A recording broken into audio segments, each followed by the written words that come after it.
जय हिंद। तो इससे पिछले वाले वीडियो में आपको पेड़ पौधा में पोषण बता दिए थे, जिनमें प्रकाश संश्लेषण आता है। आज जो हम पढ़ेंगे, आज का टॉपिक है जंतुओं में पोषण। तो जंतु जो है आपको दो प्रकार का होता है। कितने प्रकार होते हैं? दो प्रकार का। एक होता है एक कोशिकीय और दूसरा होता है बहुकोशिकीय। तो कुछ जंतु ऐसे, जंतु मतलब क्या, मनुष्य, जानवर है कि नहीं, जो भोजन करके मतलब भोजन खाते हैं, है कि नहीं। तो जंतु कितने प्रकार के होते हैं? दो प्रकार के। किसके हिसाब से? उसके बनावट की दृष्टि से। एक होता है एक कोशिकीय और दूसरा होता है बहुकोशिकीय। तो कुछ जंतु ऐसे भी होते हैं जो केवल एक ही प्रकार के कोशिकाओं से मिलकर बना होता है। एक ही प्रकार के नहीं, एक ही कोशिका से मिलकर बना होता है, मतलब उसमें एक ही कोशिका होता है। और वो जो होता है सूक्ष्म जीव होता है। क्या होता है? सूक्ष्म जीव, जिसको हम नॉर्मल आंखों से नहीं देख सकते हैं। लेकिन हम लोग का अगर विचार किया जाए तो हम लोग जो है हजारों लाखों करोड़ों कोशिकाओं से मिलकर बने हुए हैं। तो हम लोग जो आते हैं बहुकोशिकीय जीवों में आते हैं। तो आज का टॉपिक है जंतुओं में पोषण। लेकिन आपका हम एक कोशिकीय जीवों के बारे में पढ़ेंगे, जो कि आपको ये भी क्या करता है? पोषण करता है। इस प्रकार पेड़ पौधा की तरह नहीं करता है। इसको भी क्या करना पड़ता है? खाना लाना पड़ता है, खाना को खाना पड़ता है, उसको पचाना पड़ता है, फिर उसको बाहर भी निकलना पड़ता है। समझ गए?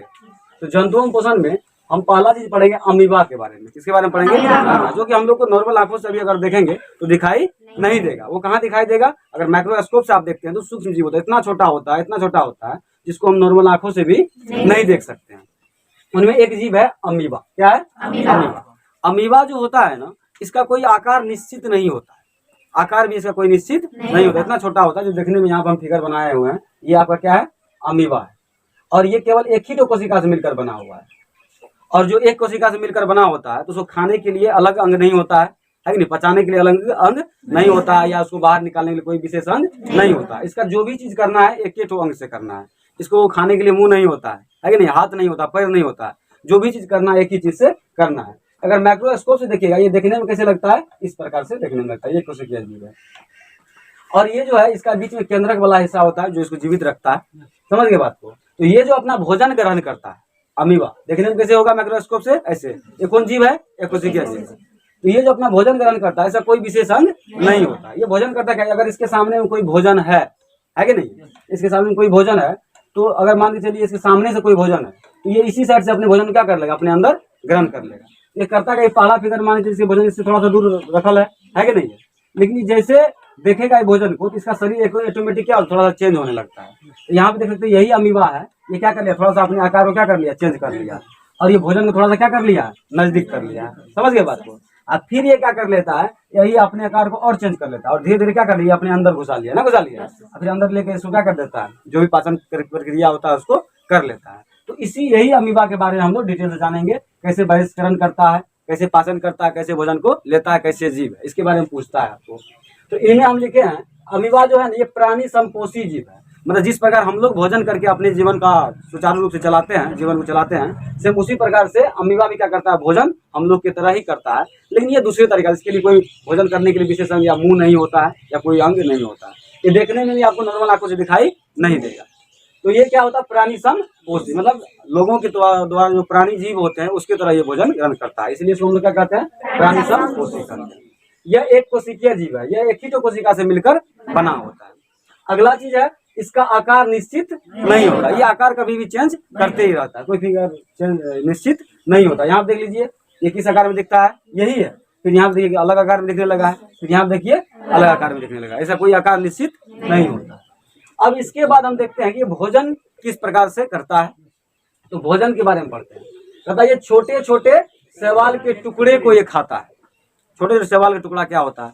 शैवाल जो होता है ना, आपको अब बारिश हो जाता है तो आप देखे होंगे कि आपके आंगन में या दरवाजे पर हरा हरा कलर का पदार्थ बन जाता है कि परत बन जाता है। उस पर आप पैर रखते फिसल जाते हैं, तो हरा कलर का जो पदार्थ होता है उसी को हम लोग क्या कहते हैं? शैवाल। तो ये जो अपना भोजन करता है, किसको अपना भोजन बनाता है? शैवाल। छोटे छोटे शैवाल के टुकड़े। ऐसा नहीं पूरा शैवाल खा लिया, छोटे छोटे जो उसके टुकड़े होते हैं, इसको क्या करता है? वो अपना भोजन के रूप में ग्रहण करता है।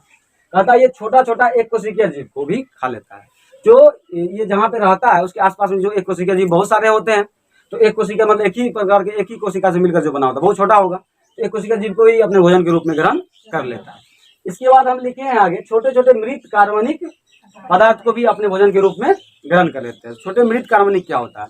कि आप जानते होंगे कि हम जहाँ पे रहते हैं, ये जहाँ पर ये रहता है तो बहुत छोटे छोटे कण सम होते हैं कि नहीं है, तो वो उस चीज को भी क्या कर लेते हैं? भोजन के रूप में ग्रहण कर लेते हैं। इसके बाद कहता है इसमें भोजन के लिए कोई निश्चित अंग नहीं होता। जैसे हम लोग को भोजन करने के लिए मुंह होता है, जिसका हमारे अंदर में आमाशय होता है, तो इस प्रकार से इसमें कोई अंग नहीं होता। जिस भाग से भोजन मिला उसी भाग से क्या कर लेता है, ये ग्रहण कर लेता है। तो वही बात लिखा गया है, इसमें भोजन के लिए कोई निश्चित अंग नहीं होता है, बल्कि शरीर के किसी भी भाग से, शरीर के किसी भी भाग से भोजन या कुटपाद के द्वारा ग्रहण कर लेता है।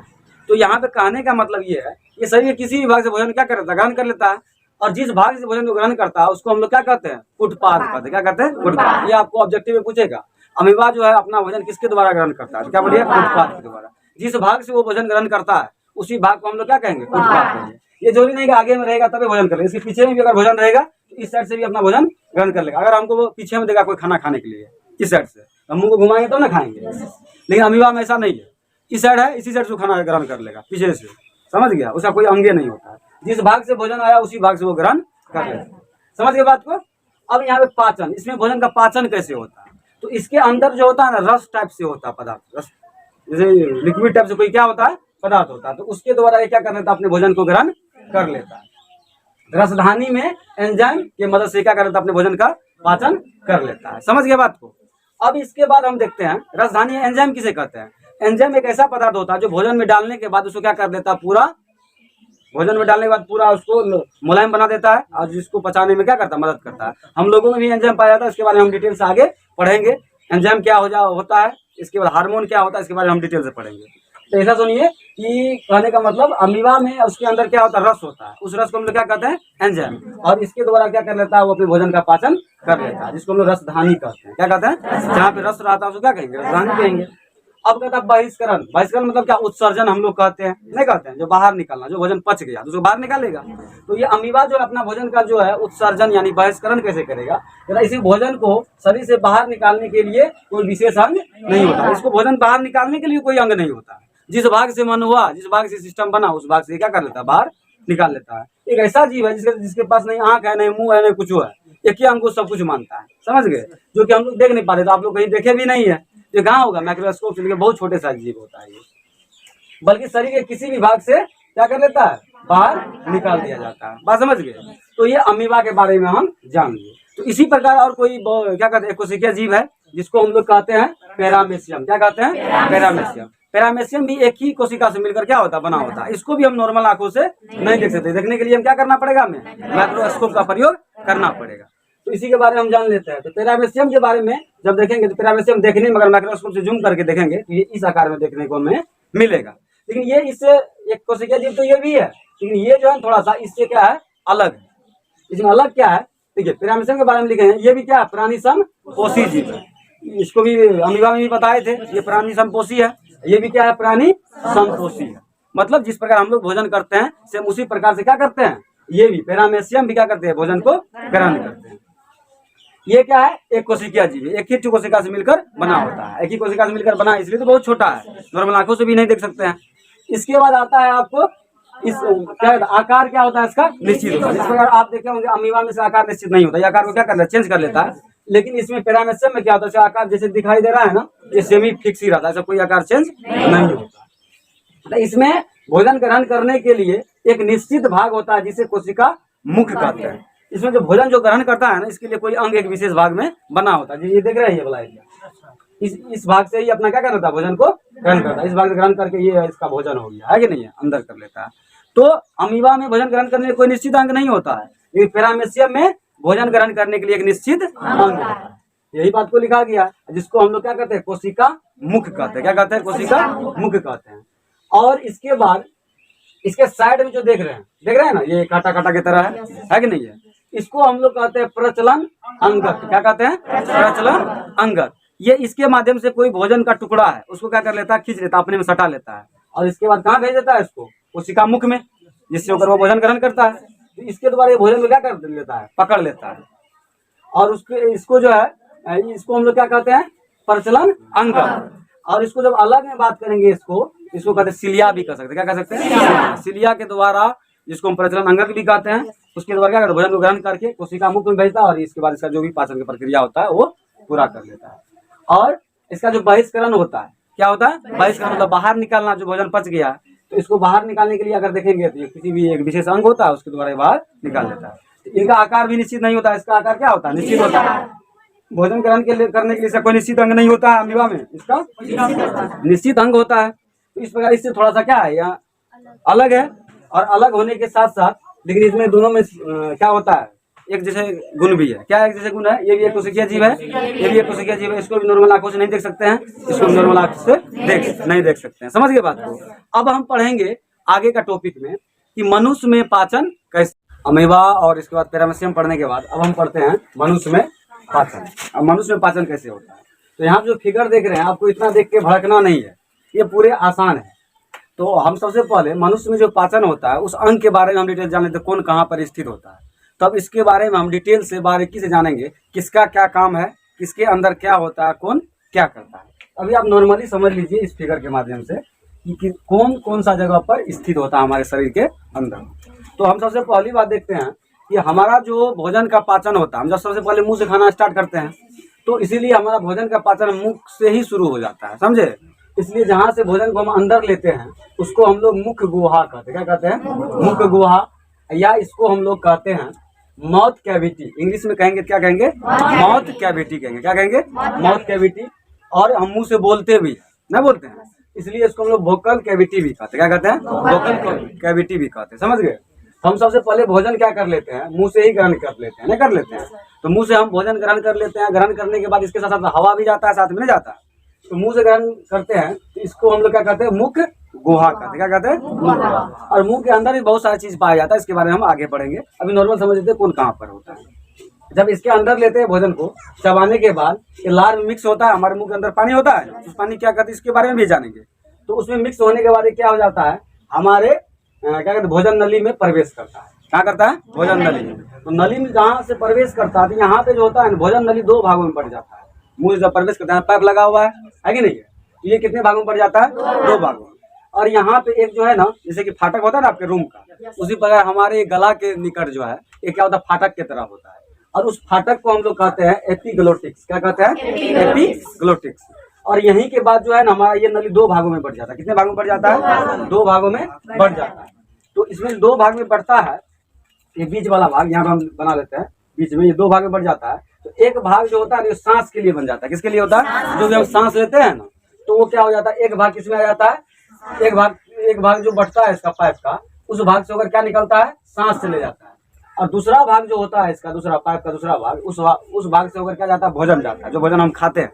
तो उस भोजन वाले भाग वाला जो पाइप होता है, उस पाइप को हम लोग भोजन नली कहते हैं। क्या कहते हैं? भोजन नली कहते हैं, या इसको हम लोग ग्रास नली भी कहते हैं। क्या कहते हैं? ग्रास नली। आप जानते हैं मुंह से जब भोजन ग्रहण करते हैं यहाँ पे दो पाइप बढ़ जाता है, एक पाइप के द्वारा क्या जाता है? सांस, और एक पाइप के द्वारा भोजन जाता है। लेकिन यहाँ पे जो गेट होता है जिसको हम लोग क्या कहते हैं? एपिग्लोटिक्स कहते हैं। क्या कहते हैं? एपिग्लोटिक्स कहते हैं। और दूसरा जो भाग होता है जिससे होकर भोजन जाता है उसको हम लोग भोजन नली या ग्रास नली, या इसको हम लोग इंग्लिश में क्या कहते हैं? फूड पाइप कहते हैं। अब थोड़ा सा हम समझ लेते हैं एपिग्लोटिक्स जो होता है ये करता क्या है। एपिग्लोटिक्स क्या करता है, जब हम लोग भोजन मुंह से होकर लाते हैं तो क्या कर देता है ये एपिग्लोटिक्स, ये श्वास नली जो होता है उसको क्या कर देता है? बंद कर देता है। क्या कर देता है? बंद कर देता है। ऑटोमेटिक सिस्टम है। श्वास नली क्या कर देता है? बंद कर देता है। यहाँ दो भागों में बटा हुआ है कि नहीं बटा हुआ है। तो इसको भोजन नली, यहाँ पे जो एपिग्लोटिक्स क्या करता है कि श्वास नली को बंद कर देता है और भोजन को भोजन नली में भेज देता है। समझ गए? एपिग्लोटिक्स का काम क्या है, अगर श्वास और भोजन दोनों साथ जाता है तो वहां पे जहाँ पे हमारा भोजन जा रहा है तो एपिग्लोटिक्स क्या करता है? श्वास नली को बंद कर देता है और भोजन नली के होकर के भोजन को भेज देता है। तो एपिग्लोटिक्स का मेन काम है, अगर श्वास आया तो भोजन नली को बंद कर देना, अगर भोजन आया तो श्वास नली को बंद कर देना। लेकिन कभी कभी हम क्या कर लेते हैं, भोजन करने लगते हैं और किसी से हम बात करने लगते हैं या हमारा ध्यान कहीं और होता है, तो ये हमारा जो है ना एपिग्लोटिक्स काम करना तभी बंद कर देता है, जिसके कारण क्या हो जाता है? बंद करने के लिए भूल जाता है। किसको? श्वास नली को। जिसके कारण हमारा श्वास नली में ही क्या आ जाता है? भोजन आ जाता है। जिसके कारण हमें जो है ना छिकना आ जाता है ना, आ जाता है सड़क जाना जिसको आप कहते हैं। तो नाक से ही कभी कभी आपका जो खाना निकल जाता है ना, निकल जाता है। ये एपिग्लोटिक्स जब हम कहीं पे ध्यान होता है हमारा तब खाना स्टार्ट कर देते हैं। ये हमारा क्या कहते हैं, जब मिस हो जाता है हमारा एपिग्लोटिक्स को काम करना, तो उस टाइम पे क्या हो जाता है? आपका सरकना आ जाता है या छिकना आ जाता है। समझ गए? मतलब श्वास नली के माध्यम से भोजन चले जाता है कभी कभी। अब यहाँ से जो है हम थोड़ा मिटाते हुए चलते हैं। यहाँ पे आपको कितना पाइप बढ़ गया? दो भागों में। एक भाग से क्या जाएगा? श्वास जाएगा, जो फेफड़ा में चले जाता है। यहाँ से रिएक्शन होता है, फेफड़ा के बारे में अभी हम नहीं पढ़ रहे हैं। और एक जो भोजन नली होता है वो सीधे हमारे कहाँ आ जाते हैं? ये अमाशय में आ जाता है। किसमें आ जाता है? अमाशय, जिसको हम लोग कहेंगे, उसको हम पेट भी कह सकते हैं। क्या कह सकते हैं? पेट। जहाँ पे हमारा भोजन रहता है पेट के अंदर, कहते हैं ना। तो क्या होता है, ये भोजन नली से होकर, इसको हम ग्रास नली भी कहते हैं या फूड पाइप कहते हैं, उससे होकर भोजन कहाँ चले आता है, आमाशय में चले जाता है। कहाँ जाता है, आमाशय, जिसको हम इंग्लिश में स्टोमक कहते हैं और आम भाषा में हम बोलेंगे तो उसको पेट भी कहते हैं, समझ गए। इनमें आकर के भोजन, ये जो देख रहे हैं, नहीं देख रहे हैं, जो सेब का फ्राई करते हैं तो उसके आकार का दिखने में लगता है ना, लगता है। तो इनमें आके हमारे भोजन क्या हो जाते हैं, जमा हो जाते हैं। क्या हो जाते हैं, जमा हो जाते हैं। जमा होने के बाद इसको हम लोग क्या करते हैं, स्टोमक या आमाशय कहते हैं। जमा होने के बाद यहाँ से ये जो आप बगल में देख रहे हैं बड़ा सा, ना देख रहे हैं, पान के पत्ता की तरह, ना देख रहे हैं, इसको हम लोग कहते हैं यकृत। क्या कहते हैं, यकृत कहते हैं, या इसको इंग्लिश में पढ़ेंगे तो क्या कहते हैं, लीवर कहते हैं, है कि नहीं है। और या इसको हम लोग जिगर भी कहते हैं। इसके अंदर से भी कुछ पदार्थ निकलते हैं जो कि ये हमारे भोजन नली में जाता है, मतलब स्टोमक पेट में जाता है, जो कि पचाने में क्या करता है, मदद करता है। ऐसा काम हम बाद में जानेंगे। ऐसे मतलब ये पान के पत्ता की तरह जो आप देख रहे हैं ये वाला, ये क्या है आपको, यकृत है या लीवर है या जिगर है। कोई आदमी ज्यादा शराब पीता है तो कौन चीज बर्बाद हो जाता है, उसका लीवर ही बर्बाद हो जाता है। ये उर्दू लैंग्वेज है जिसको लोग जिगर कहते हैं, समझ गए, गाना भी सुने होंगे ना। अब इसके बाद ये हमारा क्या हुआ, भोजन नली से होकर भोजन कहाँ आया, स्टोमक में आया। कहाँ आया, स्टोमक, इसको हम आमाशय कहते हैं। क्या कहते हैं, आमाशय। अब इसके बाद ये भोजन नली से होते हुए, ये क्या कहते हैं, स्टोमक से होते हुए, आमाशय से होते हुए हमारे कहाँ चले जाते हैं, छोटी आंत में चले जाते हैं। कहाँ चले जाते हैं, थोड़ा सा हम मिटा देते हैं अभी फिलहाल के लिए। यहाँ पे आपका क्या था, ये आपका आमाशय था, और आमाशय से भोजन, आमाशय तक भोजन आया भोजन नली से होते हुए, और इसके बाद ये कहाँ चले जाता है, छोटी आंत में। कहाँ चले जाता है, छोटी आंत में। छोटी आंत जो होता है ये बहुत सारा ऐसे उजरी टाइप से होता है, समझ गए, जिसको आप भोटी भी कहते हैं, नहीं कहते हैं, आम लैंग्वेज में अगर कहेंगे तो क्या कहते हैं, भोटी भी कहते हैं, नहीं कहते हैं। तो ये होता है आपका, समझ गए। तो ये हमारा सीधे आमाशय से कहाँ आ जाता है, छोटी आंत में। तो यहाँ से हम तीर मारे हुए हैं, नहीं मारे हुए हैं, जो छोटी आंत कहते हैं। अगर आप साइंस की किताब में पढ़िएगा जिसको हम लोग क्या कहते हैं, क्षुद्रांत भी कहते हैं। क्या कहते हैं, क्षुद्रांत कहते हैं। क्या कहते हैं, क्षुद्रांत। अब यहाँ पे आप देखे होंगे इस बगल में पान के पत्ता की तरह जो था, इसको हम लीवर कहते हैं। और ये लीवर से भी कुछ पदार्थ निकलता है, समझ गए।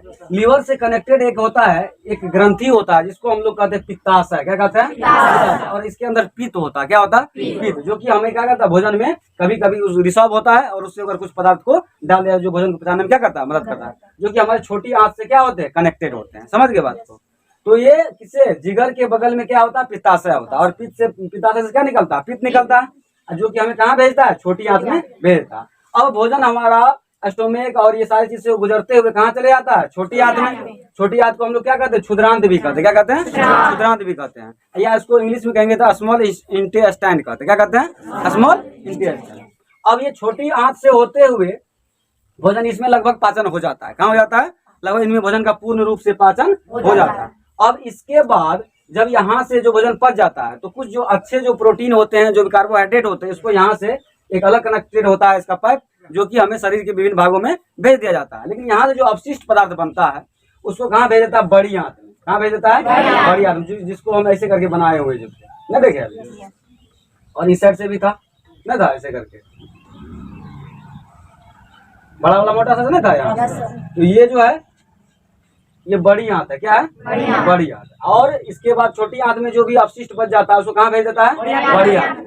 और ये बड़ी आंत से होते हुए, बड़ी आंत से होते हुए, इससे होते हुए क्या होता है, जो अपशिष्ट पदार्थ होता है उसको उत्सर्जन कर दिया जाता है। समझ गए बात को। तो इस प्रकार से बड़ी आंत का फिगर ये है, बड़ी आंत का, समझ गए।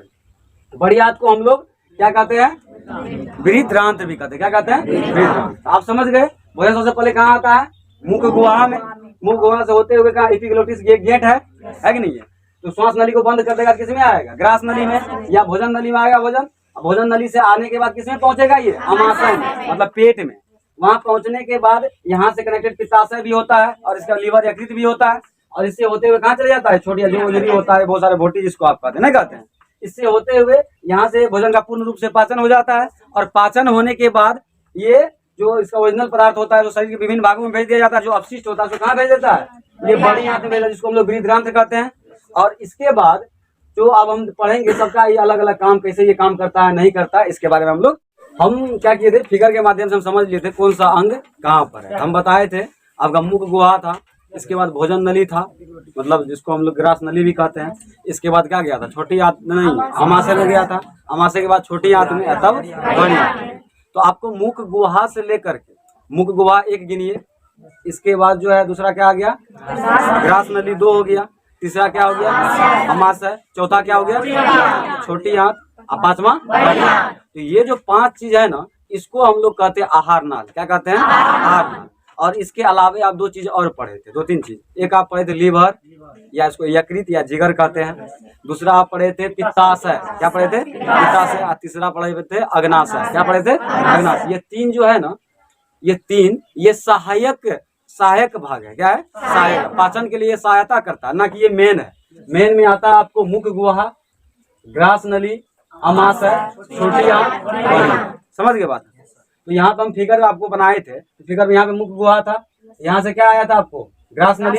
ये आपको किसमें आया था, अमाशय में। अमाशय के बाद छोटी आंत में, और इसके बाद बड़ी आंत में, जिसके माध्यम से आपको उत्सर्जन के द्वारा बाहर निकाल दिया जाता है कि नहीं। अब इसके बाद बगल में आप देखो पान के पत्ता की तरह जो था, इसको आप क्या कहते थे, लीवर, यकृत या जिगर। इसी के बगल में क्या था आपको, पित्ताशय था कि नहीं था। और यहाँ पे आप बगल में एक बनाए थे जिसको हम कहते हैं अग्नाशय। समझ गए। तो ये इससे होकर, अग्नाशय से होकर के, किससे होकर के, अग्नाशय से होकर 3 प्रकार के आपको एंजाइम निकलते हैं। उसी प्रकार पित्ताशय से भी क्या निकलते हैं, एंजाइम निकलते हैं, जो कि छोटी आंत में जाके मिलता है या स्टोमक में जाके मिलता है, जिसको भोजन को पचाने में क्या करता है, मदद करता है। तो भोजन का पाचन जो होता है मनुष्य में, उसको 2 भागों में बांट दिया गया। एक है आहार नाल और दूसरा है सहायक भाग। क्या है, सहायक। आहार नाल जो होता है वो मुख्य भाग भी कह सकते हैं उसको। तो उनमें आता है मुख गुहा। मुख गुहा जहाँ से स्टार्टिंग होता है, यह किसमें आता है, आहार नाल। इसके बाद मुख गुहा के बाद किसमें आता है, ग्रास नली या भोजन नली या फूड पाइप में आता है। इसके बाद किसमें आता है, अमाशय। अमाशय का स्टोमक भी कहते हैं या पेट भी कहते हैं। इसके बाद किसमें आता है, छोटी आंत, जिसको आप भोटी भी कहते हैं, आम भाषा में बोलते हैं। इसके बाद कहाँ पहुंचता है, बड़ी आंत में। और बड़ी आंत में जो है केवल क्या होता है, अपशिष्ट पदार्थ ही होता है, जो कि हमारे शरीर के लिए उपयोगी नहीं होता। उसको कहाँ भेज देता है, बड़ी आंत में। छोटी आंत तक में ही जो उपयोगी पदार्थ होता है शरीर में भेज दिया जाता है। और यहाँ से मुख गुहा से लेकर के ये बड़ी आंत तक की जो लंबाई होती है, लगभग 8 से 10 मीटर की लंबाई होती है। समझ गए बात को। अब इसके बाद सहायक भाग जो होते हैं, जिसके बारे में आप पढ़े थे, जिगर, यकृत, इसके बारे में। सहायक भाग में आपको क्या आता है, यकृत। और यकृत में ही कनेक्टेड क्या होते हैं आपको, पित्ताशय, जिसको क्या कहते हैं, पित्ताशय। और पित्ताशय एक रस छोड़ता है, जो कि छोटी आंत में जाकर के या अमाशय में आकर के मिल जाता है, जिसको हम लोग कहते हैं पित्तरस। क्या कहते हैं, पित्तरस या पित्त कहते हैं। क्या कहते हैं, पित्तरस या पित्त, जो कि भोजन मिलकर उसको पचाने में क्या करता है, मदद करता है। इसका दूसरा चीज आप पढ़े थे, अग्नाशय न पढ़े थे। तो अग्नाशय में क्या होता है, उनमें भी एक रस निकलता है, जिसको हम एंजाइम कहते हैं। और वो क्या करता है, कौन सा रस निकलता है, अग्नाशय, जो कि भोजन को पचाने में वो भी क्या करता है, मदद करता है। इसके बाद अग्नाशय रस में जो है ना 3 प्रकार के रस होता है। कितने प्रकार रस होता है, 3 प्रकार। अलग अलग प्रकार से अपना क्या करते हैं, काम करते हैं। तो अग्नाशय में क्या पाया, अग्नाशय रस। और रस कितने प्रकार के होते हैं, 3। उनमें एक होता है लैपेज एंजाइम भी लिखा हुआ रहता है, रस को एंजाइम भी कहते हैं। तो लैपेज, दूसरा होता है एमाइलेज। क्या होता है, और तीसरा होता है ट्रिप्सिन। समझ गए बात को। तो इस प्रकार से। और एक बात और याद रखिए, केवल छोटी आंत की लंबाई 5 मीटर से अधिक होता है। पूरा यहाँ से मुख गुहा से लेकर के बड़ी आंत तक की लंबाई 8 से 10 मीटर, लेकिन केवल छोटी आंत की लंबाई आपको क्या होता है, 5 मीटर। क्योंकि आप देखे होंगे, अगर बकरी उकरी या कटता है तो उसका भी आप छोटी आंत को देखे होंगे, भोटी जिसको कहते हैं, वो काफी लंबा निकलता है ना, निकलता है। तो वो इस प्रकार से देखे होंगे। अब जो हम लोग पढ़ेंगे ये मुख गुहा में, किसमें, मुख गुहा में आपको दांत आता है ना, आता है। मुख गुहा में आप भोजन को लेते चबाते हैं कि नहीं चबाते, दांत के बारे में पढ़ेंगे। इसके बाद पढ़ेंगे जीभ के बारे में पढ़ेंगे। और मुंह के अंदर जो होता है एक रस होता है, जो आप खाना खाते हैं उसके साथ क्या होता है, मिल जाता है, जिसको हम लोग क्या कहते हैं, लार ग्रंथि कहते हैं, या लार रस भी कहते हैं, लार एमाइलेज भी कहते हैं। समझ गए। उसके बारे में, तीनों के बारे में डिटेल से पढ़ेंगे। तो अगले वाले पार्ट में पढ़ेंगे। थैंक यू, जय हिंद।